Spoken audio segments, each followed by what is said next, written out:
morning, good afternoon, and good evening to everyone who's joining us live in this first of the In Conversation series from Everest Group.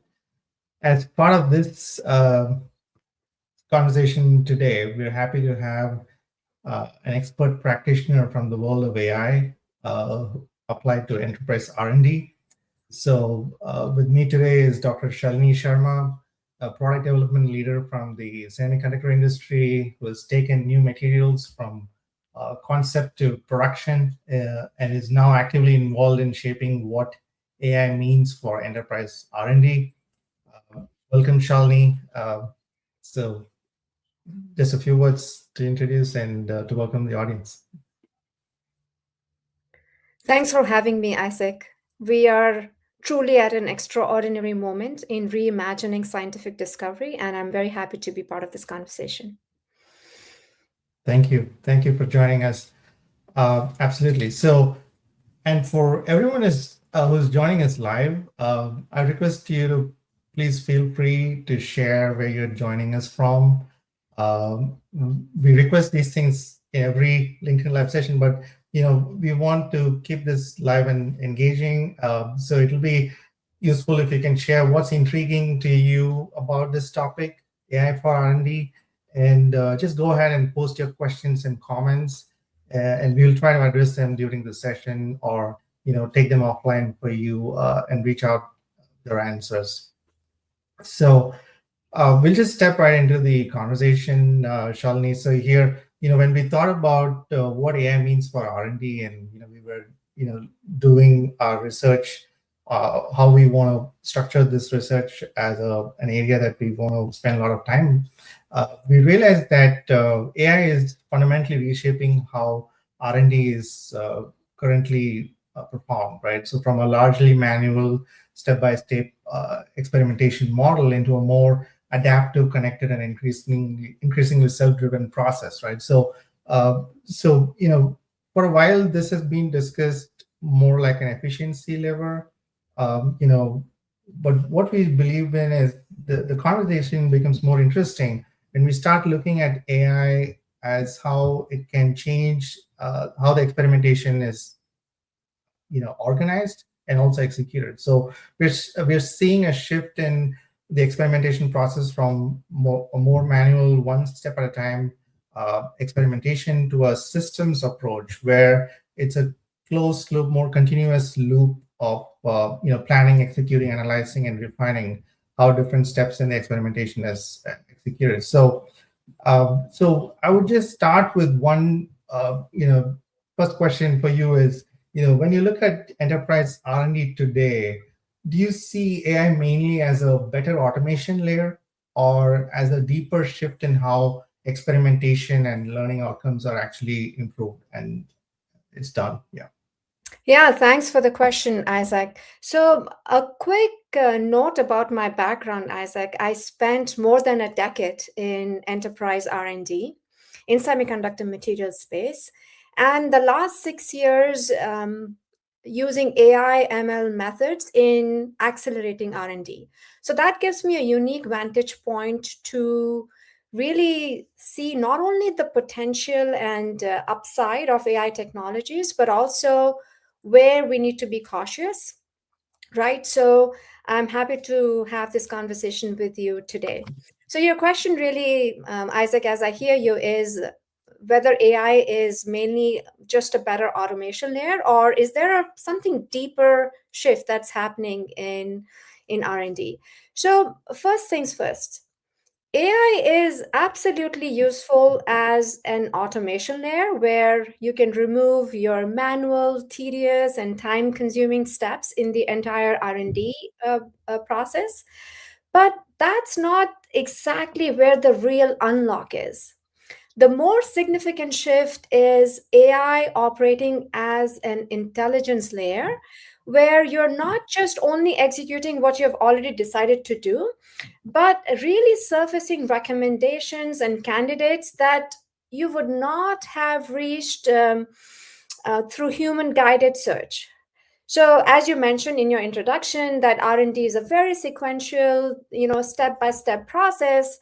And there is inherent latency in this scientific method. Now, Mhm. with using AI, we can have much tighter learning loops where hypothesis generation, experiment selection, simulation, analysis, prioritization, everything can become part of a more continuous, self-improving system. And that changes the economics of exploration. Now, teams can evaluate much larger design spaces. They can unearth more unobvious relationships, and they can adapt their experimental strategy more dynamically instead of relying on more predefined workflows. So that's the transition I particularly find most exciting, where we are moving from AI as an executor, right, as a system that automates your workflows, to AI as a co-navigator, as a co-scientist. Yeah. Yeah, that's just fascinating, right? Uh, AI just came in and it's just transforming things, right, across different functions, and R&D is not going to be left behind. But my bigger question is why? Like, why the experimental model has to change? We've been in this process or sequential process-based experimentation for a while, for many years now, Yeah. and R&D is becoming more complex. There's Mhm. more variables in every experiment. We are trying to solve for problems that are really hard to solve, and the easy problems are kind of solved if you look at it that way. So, and the experimentation costs are increasing as well. So, R&D costs linked to experimentation costs, complexity of the problem that we're trying to solve, a larger design space to explore with more variables. So, the challenge is sort of at a very fundamental level is about search and how to prioritize across these large design spaces. And also, it is about how to run a rigorous test, right? So when we perform these tests. So we want to see how we can ground this on why this experimentation model has to change and see, what AI has to offer. So my question to you is, where do you think the traditional experimentation model starts to feel the most strain in enterprise settings, uh, considering cost, time, reproducibility, or variable complexity? Yeah, yeah. So, Isaac, you said it beautifully, right? That discovery per unit time is slowing down across fields of science, right? Be it biologics, be it materials. So to speak, the low hanging fruits have already been taken, right? So science is getting incredibly complex. And one of the reasons for that is that the variable complexity is exploding, right? So this variable complexity is the underlying driver, and that then translates into challenges on cost, time, and reproducibility. So, for example, if you look into semiconductors or advanced materials, batteries, energy systems, biotechs, the interacting variables have exploded, right?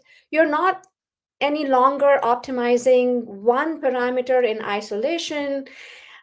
You're dealing with highly coupled systems where chemistry, physics, the processing, your equipment variability, metrology variability, supply chain constraints, all these different parameters are interacting simultaneously, right? And what that in turn does is that it essentially creates a combinatorial explosion, right? And even, for example, even with, let's say, seven or eight variables, you can very quickly end up with millions of possible experimental combinations. So, for a single human mind to then navigate those millions of possibilities becomes essentially impossible. right? So the traditional sequential experimentation model does not scale well against that level of complexity. And once that complexity exceeds human capacity to intuitively navigate the search space, you start feeling the strain everywhere, as you mentioned, right? Other variables like cost, reproducibility, Mhm. the timelines. So that is why AI is your strategic lever, and it is your lever to reason through their complexity, identifying what is your next brilliant DOE, identifying your next brilliant experiment, where you can have most information about the problem statement in question. So absolutely, in future, I believe the competitive advantage for our in enterprise R&D will come to teams that can most efficiently navigate that complexity, not simply teams that can run the most experiments. Yeah. Yeah, absolutely. Yeah. Yeah, I think it's important to state that, right? So enterprises need to be aware of it, what's coming next. And also in the context of end markets being quite diverse as well in the types of problems that they're trying to solve, enterprises operating in different end markets, it's also quite challenging to take a decision on which R&D problems are too close to what AI can solve. So it's important to understand, for example, which of these R&D problems are becoming more complex, like too large or too nonlinear, Mhm. compared to conventional sequencing steps, right? So in your perspective, are you seeing any examples of problems from the R&D teams from different end markets? Yeah, absolutely. So, as I mentioned, Isaac, my background is in semiconductors and semiconductor materials development. So, I can definitely speak to the semi industry. And absolutely, in semiconductors, the interactions between various variables is becoming very challenging. So much so that the interactions between these variables matter as much or even more than than the variables themselves. For example, in semiconductor process optimization, you have to, wade your way through various deposition conditions or etch conditions, the plasma inside your chambers, your thermal budgets, the interfaces, material interfaces, your defect dynamics. And any small change in any Mhm. one part of the process can create unexpected downstream effects somewhere else. So, this traditional one variable at a time experimentation doesn't work anymore because the interactions need to be understood at a level that a human mind alone, it becomes very hard for a human mind Mhm. alone to navigate that complexity. And actually the other, so this is on on, for example, application development or process optimization. But there's another very hot area in materials, right, which is materials discovery. And even in this second area of materials discovery, when you're searching through, let's say, a new battery material or a new catalyst or a new drug, new photonic material, the design space is huge. It's enormous. You have to consider the composition of your material, the microstructures, the synthesis, the various synthesis routes that are possible. Was the temperature profile for the material, the processing conditions, the defectivity, etc. And all of these various variables interact in a highly non-linear way, right? You cannot control one and expect everything else to remain the same, right? So because of these complex interactions, a human mind alone cannot traverse various options exhaustively, and that's where the role or the beauty of AI comes into. Wow. Yeah, yeah, it's just fascinating that this topic around material discovery, drug discovery, and process optimization as, broader archetypes of problems that AI could potentially solve, it's becoming more frequent, and it's and hot topic for many uh, enterprise IT folks as well while we are talking to them. So, but the question also translates into what's what are the potential approaches that we can take, while trying to solve for these problems. And we can look at automating individual tasks, right? So we know that current experimental workflows are sequential, and it's important to understand where automation could eliminate some of these redundancies or inefficiencies. But also, it's important to understand whether we can look at R&D organization as a system and uh, introduce mechanisms that can learn from past knowledge and experience. So that becomes more of a closed loop system. So, and this is where we see the transition from traditional automation approaches to more of a closed loop learning system becoming more evident. And we have come across quite a few recent announcements around self-driving labs. So now self-driving labs is not really new as a concept, but it's becoming more tangible with more companies and enterprises talking about it. So we do have a research report that's coming out on this topic, but we see that self-driving labs are the most advanced version of a model, which is a closed loop system within the organization. So where AI helps guide the experimental logic, robotics and instruments can handle the execution part, and scientists still stay anchored in framing, oversight, and interpretation. So this is sort of the hypothesis that we have around how AI for R&D and other R&D problems can be solved. But we want to understand, from you in terms of from your perspective, when you hear the phrase closed loop experimentation, what does that mean to you in practical workflow terms? As a practitioner coming from the industry and looking at the state of the art technology, working with some of the best minds in the space. When you hear this phrase closed loop experimentation, what does that really mean to you? Yeah. No, that's a very timely question, Isaac. And this closed loop experimentation is definitely the future of science in my worldview. As I mentioned, I spent more than a decade doing R&D in semiconductor space, and last couple of years using AI ML methods to accelerate R&D.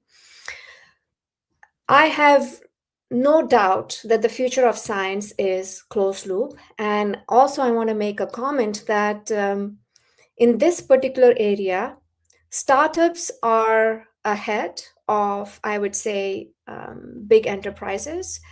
Because, so for example, I think you just mentioned that you're coming out with a report, and perhaps you will cover companies like Periodic Labs, or there's Lila Sciences in the East Coast, there's Radical AI, there are companies in Europe, for example, Dunia, and all of these startups, the fundamental thing thereafter is that there is latency in the scientific method, right?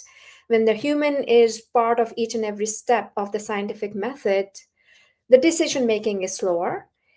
And what comes to my mind when you use the phrase closed loop experimentation is when you turn from disconnected sequences of scientific method into a continuous self-learning system. So the key phrase for me is a continuous self-learning adaptive system. That is what a closed loop experimentation means to me. And as you mentioned in your introduction, what it means is that all the different steps of scientific method, right? The hypothesis for your problem statement, conducting the experiments, right? Once you have the data from those experiments, doing the data analysis, where AI really shines, right? With its Bayesian optimization or active learning loops. And then having those results and then deciding what to run next. So all of this, instead of doing them one by one and with the inherent latency, utilizing robotics, right? As well as tight integration of robotics with your AI system, so that there is again a continuous adaptive learning system in place, so that you not only reduce human latency, but also very importantly, the system can, live in a live setting, quantify uncertainty, recommend the most informative experiment in real time and execute on that experiment. So that's what comes to my mind, where the system is a lot more efficient. The Mhm. latency of is addressed to a greater degree. Yeah, yeah, yeah.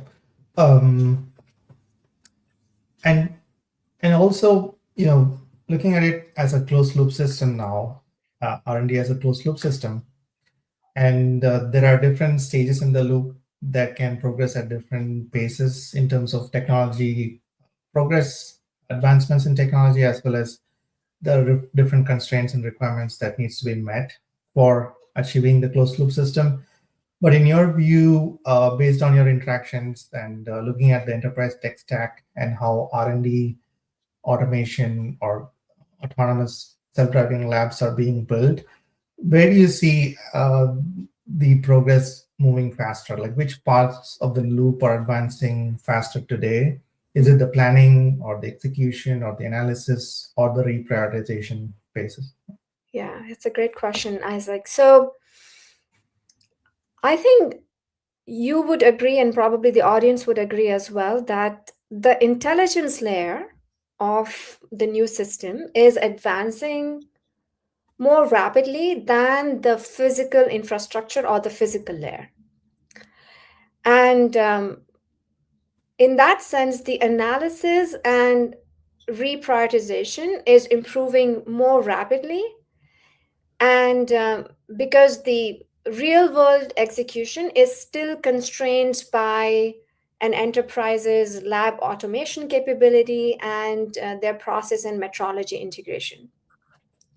So, as you also mentioned, Isaac, that automation in various shapes and forms has always existed in enterprise R&D, right?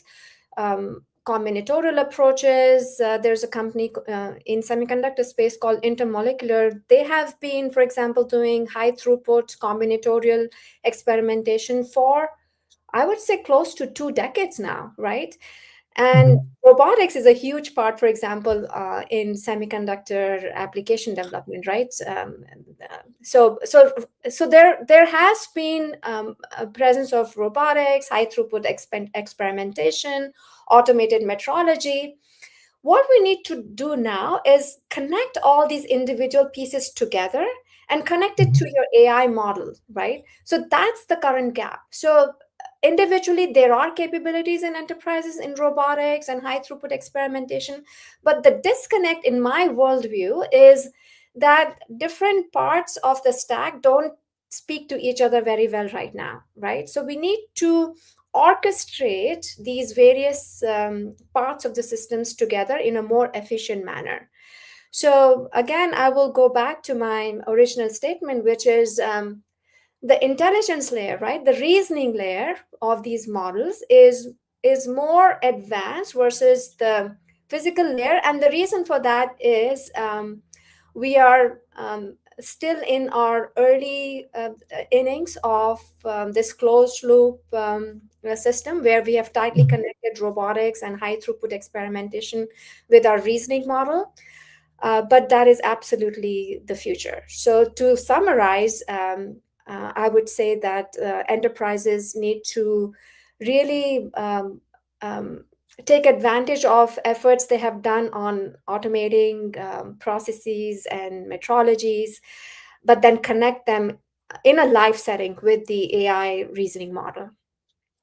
Yeah. Absolutely. Yeah. Yeah. I think bringing all the pieces together, creating that intelligence layer, allowing for agents to orchestrate different steps, right? So that's the probably the first step. before even thinking about realizing outcomes. But enterprises have their own challenges in terms of legacy data strategy, legacy infrastructure, architectures, and disconnected workflows. But where do you see is the biggest misunderstanding Mhm. within enterprise R&D that still exists? Like people seeing this as mainly a robotic story, or people expecting that AI will be able to reason more confidently than it really is able to do today. Yeah, that's a great question, Isaac. So both exist, right, in my view. But the more dangerous in enterprise setting is having overconfidence in the reasoning capability of model. So the robotics skepticism at least keeps people cautious, but Mhm. the risk with AI guided experimentation is that if if the scientist who is dealing with the model, if they're not careful in interpreting the results, they could be, for example, taking a confident looking recommendation from a model Mhm. which came from, let's say, a poorly sampled region of the design space, right? Or let's say the the training data did not reflect the your problem statements chemistry, for example, right? So there's Mhm. a lag between the two. Or maybe, as you said, the data may not be as clean as the AI model assumes. So in my own work, I have found that making the model's uncertainty visible. So, for example, I built ensemble uncertainty quantification. I worked on a Mhm. EUV photoresist design problem statement, and I made sure that the uncertainty of the model was very well quantified. And it is the uncertainty quantification is as important as the recommendation itself, because you want the scientist to trust the output and also have the judgment. The scientist who's using the model needs to have the judgment on when to push Mhm. back, right? You can, Absolutely. as you Yeah. mentioned, the agentic systems, right? You can talk to the agent and you can say, hey, your recommendation is XYZ, but I'm doubtful about why, because of because of, again, your domain expertise. So Mhm. um, and that distinction matters because enterprise r&d operates under many real world constraints, right? We discussed before. There are manufacturing limitations, there are regulatory Mhm. considerations, there are cost structures, timelines, etc. So always the domain specific context may not be fully baked into your model. So, what I would caution against for early adopters of these AI systems is, please have your domain experts part of your AI journey, right? You need Absolutely. your cream de la cream scientists to be able to push back on these systems so that they can learn from their mistakes. I mean, these models still hallucinate, right? You need judgment of AI, of a real world scientist who has been, deeply exploring these systems for a decade or longer, and make sure that the output is questioned, the uncertainty is very well quantified, and make sure that your training data contains the examples from your problem statement, right? So you cannot be trusting the model on a completely new chemistry. So these are some of the pitfalls that organizations need to be very careful about. So they need to strike a balance, right? They need to be very ambitious in using AI aggressively, but very disciplined to understand its limits and course correct and teach these AI models as needed. Yeah, you were just right, spot on, right? Emphasizing the need for domain expertise while getting on an AI journey is important as much as knowing what AI can do, but having the right constraints within which the AI should operate makes the value realization more you know accelerated. So for everyone who's joining, this conversation we just reached midway, and I wanted to just bring that up here, that we have a QR code on screen, top right. So if you'd like to continue the conversation, if you have any pressing thoughts or questions that were missed out in this discussion and you want to have a little more perspective on, we are offering a complimentary follow-up meeting to discuss some of those points that you have and exchange notes on what we believe as the future technology stack for enterprise R&D and what the partner ecosystem is going to look like. And also, that'll be a session where we can share some of the learnings that we are having from our conversations as well.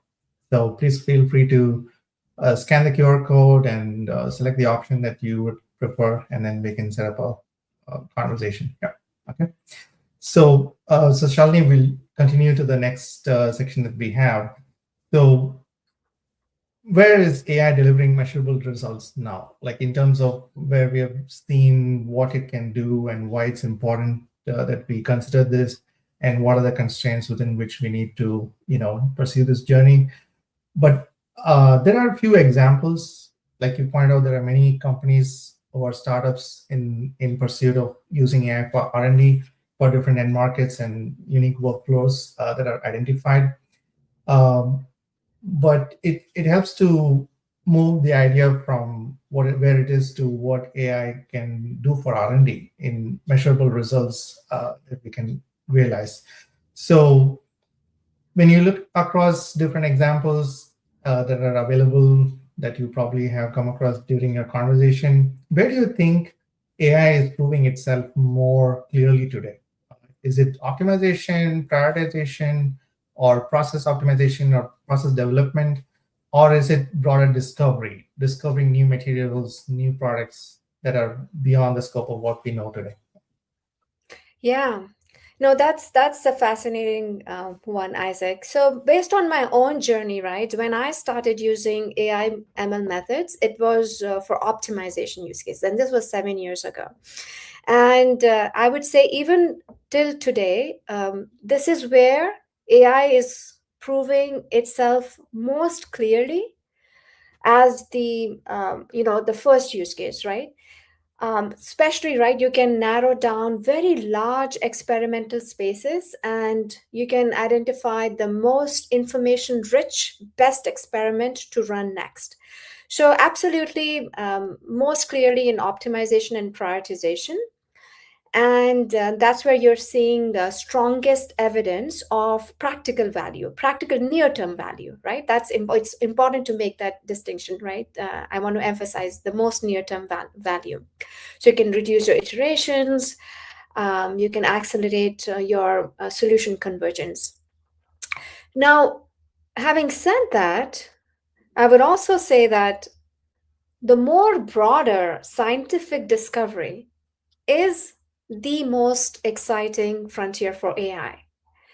And it is still emerging. And we know Mhm. we discussed few startups that are they're very well capitalized, right? Huge Series A rounds, for example. So that field is still emerging rather than fully proven. And just last week, Isaac, I don't know if you Mhm. saw, there were papers from DeepMind and also the San Francisco company. The name is skipping my mind. It will come to me. Future House, I think it's Mhm. Future House. Yeah. So they published papers on AI co-scientists where Mhm. they're discussing the role of co-scientists in hypothesis generation and Mhm. experimental reasoning. So once again, the exponential advantages we will see from AI would be in the broader materials discovery, drug discovery, Mhm. catalyst discovery, you name it, right? And I also want to emphasize that this is not going to, uh, take the jobs of human scientists, for example. Human scientists will be still extremely critical for framing the right problem, right? Mhm. So they're the ones who need to understand customers' um, specs and customer problem statements. Human scientists have to validate the mechanisms and judge. So from these models output, they need to have a key judgment on what is actually novel or what could be an artifact or an aberration from these models. So to go back to your question, where is AI proving itself most clearly today?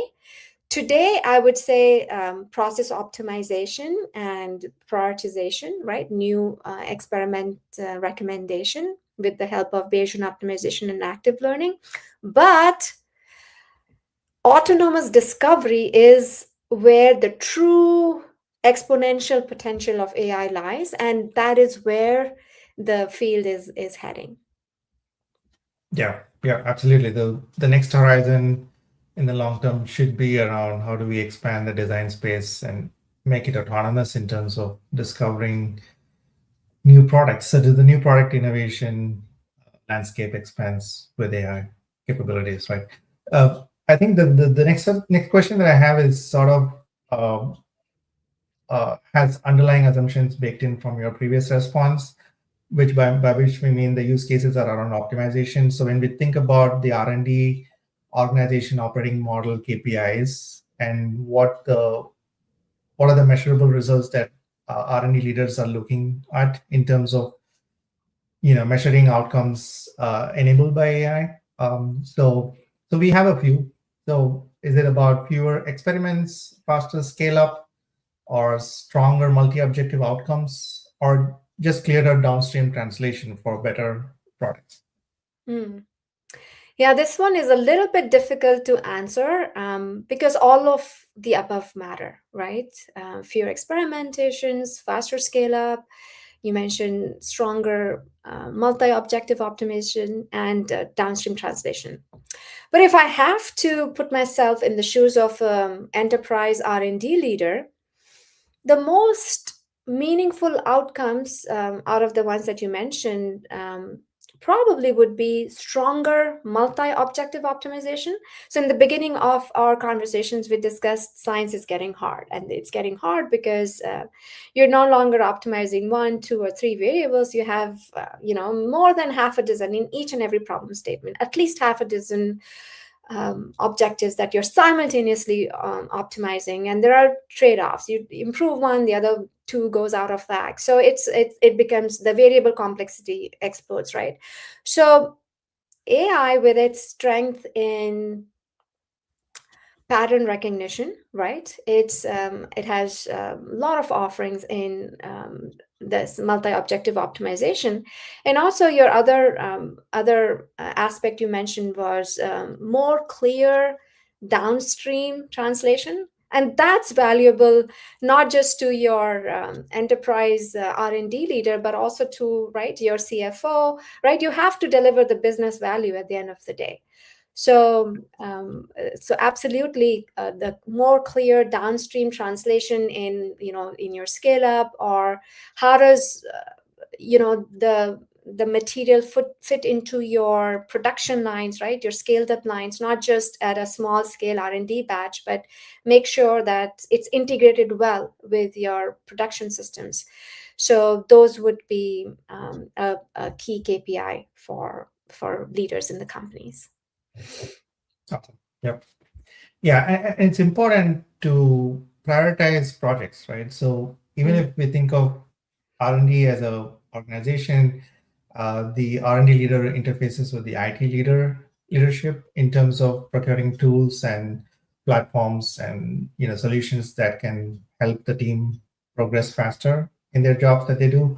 So it's a priority to optimize the existing R&D process to be more efficient, while also tooling them to invent new things that are of higher value. So when we go back to the point that you mentioned about the next frontier is going to be on autonomous discovery, we are thinking about expanding the design space, right? But it's also important to keep the rigor in the existing process while exploring and pursuing those design space expansion and market expansion related to new discoveries from the new pathways. So it's important to sort of balance both, but how should enterprise R&D leaders think about the difference between a faster optimization and a true design space expansion?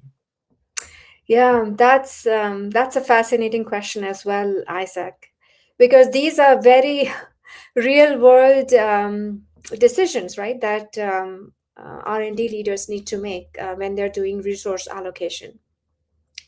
So again, let's ground ourselves in, and we discussed this a few minutes ago as well, which is in faster optimization, in faster process optimization, you are navigating a, so to speak, familiar space, right? So you're, but with the use of AI and ML, and of course closed loop systems, you're traversing that familiar space more efficiently, right? So you kind of know what where the destination is, but the path to get to that destination becomes shorter and shorter with more targeted use of AI.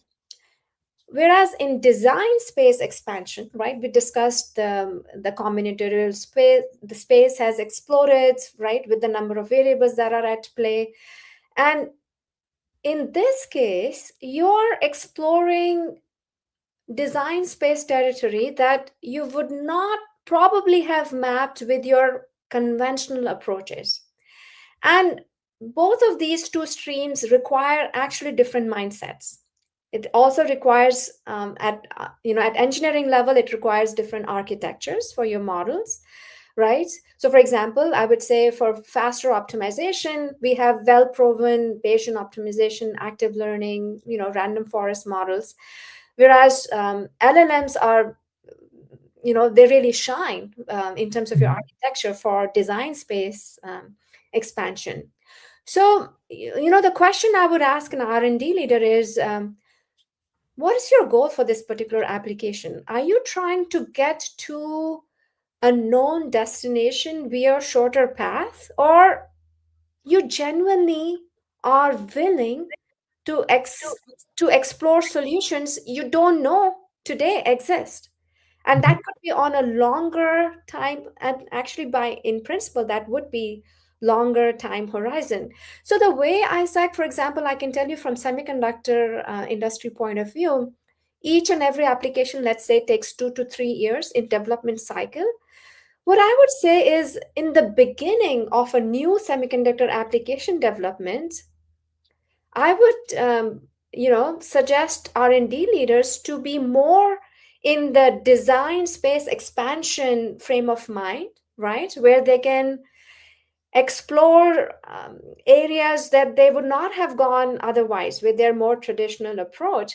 Whereas once you are getting more and more closer to your spec, right? Let's say it's a 2 or 3 years application development time horizon.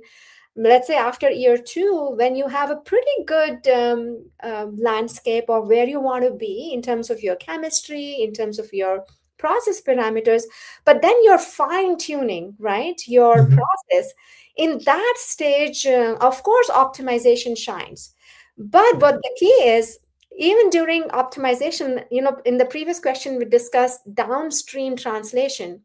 Even at that stage, actually, design space expansion becomes useful in cases, for example, let's say you have integration challenges down the road, right? So Mhm. you have a small Mhm. scale R&D solution, but it doesn't really work in your integration setup. At that time, you can again go back to your design space expansion, but maybe more structured, right? You can do more structured perturbations around your chemistries instead of Yeah. being having a very wide search, which you did at the beginning of that application development. So yeah, so to your question, right, how should R&D leaders think about optimization versus design space expansion? I would really look into the stage of that particular application development. In the beginning, I would say, please go ahead, let your imaginations run wild, let your AI models imagination run wild, and Yeah. find these unique these hard to get into insights. And as you get closer to your customer spec, then of course, Bayesian optimization, active learning, these ML models are your best friends at that stage. So both are important. Awesome. Yeah. Oh, one That's, a quick yeah. um, Yeah. Please go ahead. I think I forgot to mention is about the change in the mindset, right? Um, when scientists are engaging in these AI assisted workflows, right? Timeline is a huge consideration, right? Now, if R&D leaders can give them grace when they are in the design space exploration stage, and I think that's a mindset change, right? So Mhm. don't kind of press hard on, oh, when am I getting the results? It's been 3 months, 6 months, right? So Yeah. give them more grace when they are in the design space, exploration space. So yeah, that's again a cultural shift, because that's not really the norm in most Mhm. enterprise R&D situations. So that's one, I would say, request I would have to R&D CTOs and R&D VPs. Yeah, that's well said. Yeah, absolutely. When we're trying to look beyond the horizon and explore the new design space using new tools, but it's going to be challenging to put pressure on timelines. But again, it's a balance, right? Mhm. It requires quite a bit of mindset shift, like you mentioned. But I'll just move into what enterprises need to scale this as a concept. We've discussed about AI for R&D, a closed loop autonomous system that could potentially enable new outcomes and new product development pipelines. But when you think about scaling this for the enterprise, we believe it's becoming more an operating model shift, um, and it involves, a function of how data, instrumentation, orchestration, governance, and talent come together. So we're seeing how, for example, connecting simulation, planning, robotic execution, lab software, optimization engines, and then comes human oversight. And human is always in the loop into one workable architecture so that it can become a system that operates on its own, but also has human oversight and judgment. So when we look at how do we position the solution within the enterprise, uh, according to you, how should organizations think about phased autonomy instead of trying to leap straight into a fully self-driving model, right? So it's it's important to understand that we need to look at the transformation in phases, but it involves certain foundational changes before we get into more higher level outcomes that needs to be recognized. Yeah, yeah, no, that's a fascinating question. And I see parallels here actually with autonomous driving, right? So when first we started using cruise control, right, in our cars. And once cruise control, so cruise control is where the system is driving, but with human feedback, right? So then came, for example, Tesla's what is it called? Autopilot, I think. Yeah, Right, autopilot. Yeah. autopilot mode. And then, of course, you have Waymo, where Copilot. Yeah. yeah, the human being does not even. So that's the ultimate, right? Where, Mhm. but it everything you can see, right? Historically, you just don't jump into a Waymo, right? The Mhm. technology Mhm. moves through various stages where you have proven success at each of the step before you go on to more autonomous phase. So in terms of in R&D context, I would frame it as three stages, right? Number one would be, which I have been doing, which is AI recommends and human decides, right? So AI still does not, right, have, so this is not the closed loop system. Or maybe even in a closed loop system, in the beginning you can say, hey model, you can recommend, but I can override your decisions, because my domain expertise tells me this is not, out of the 10 experiments you're suggesting, I don't want to do all 10, I want to do the 3 based on my judgment, right? So that would be stage 1.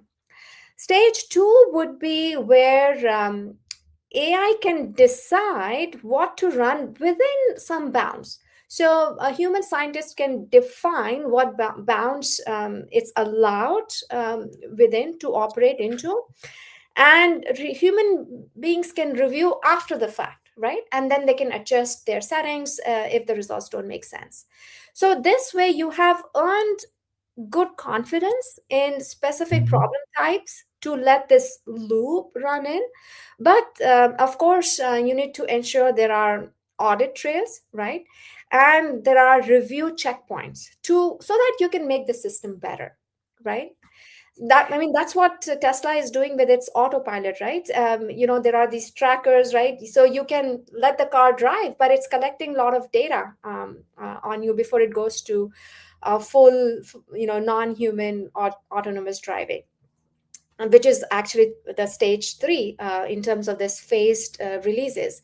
So phase 3 would be, right, once you have earned the trust of your AI system, you can grant a more broader autonomy, which the system earned through a track record, right? So you have to define your milestones, you have to define success criteria before you release it towards a broader autonomy. So, but the key word here is earned. The system has to earn Mhm. that broader autonomy. So most organizations, I can say that, are still in stage 1, and that's the right place to be in right now. But I'm sure organizations are thinking about, right, the stage 2 and the stage 3, right, the Waymo of um, as an example, right?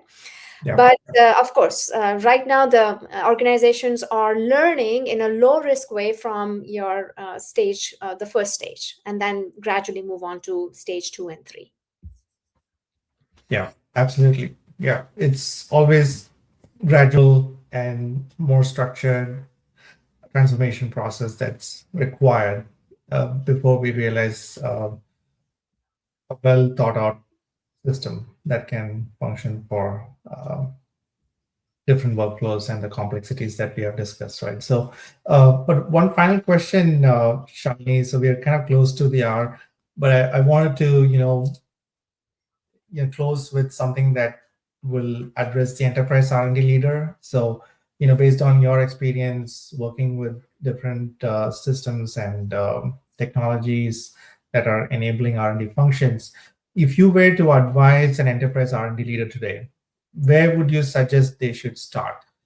Is it starting with a use case, or is it going to be a workflow that has certain bottlenecks? Or do we start with the infrastructure, like, for example, data foundation? Or is it going to be a broader stack level strategy for the enterprise? Yeah, no, that's an excellent question. And actually, the analogy that comes to my mind is the autopilot from Tesla again, right? Without without strong data foundation, without the training data that it had access to, it would have never released or gotten to the stage that it is at today. So I would advise an enterprise R&D leader today to start with an honest audit of its data foundation. And honestly, it is not the most exciting place to begin, but it is the most important foundation you can have for your AI system, because you can have as sophisticated optimization engine or AI model, right, in the world, but if it's if the data is inconsistently labeled, if the data is messy, it's instrument locked, then the algorithm will not ultimately look impressive in terms of results, Mhm. and the program can stall. So absolutely, I mean, this is table stakes, that your data foundation needs to be rock solid. Without it, nothing is going to work.